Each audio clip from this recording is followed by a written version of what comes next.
Bugün Xədicə salamullahi aleyhanın vəfat günü, Peyğəmbər bir il üzü gülmədi onu itirəndən sonra. Hər zaman onun adı Peyğəmbərin yanında çəkiləndə Peyğəmbərin ürəyinə qəm dolurdu, ağlayırdı.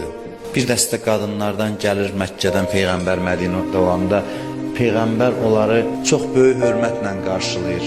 Soruşurlar, ya Rasulallah, bunlar kimdir, qohumlardır, nə deyir? Xeyr, onlar Xədicənin dostlarıdır, rəfiqələridir.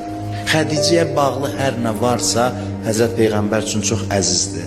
O nəyi var idi, Peyğəmbərə hədiyyə elədi, Allah yolunda xərclədi. Var dövlətinin hamısını Peyğəmbərə verdi. Axırda ac vəziyyətdə Şəb Əbi Talib də dünyasını dəyişdi.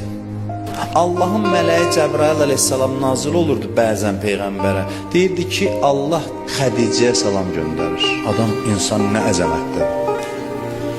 Allah Xədicəyə salam göndərir.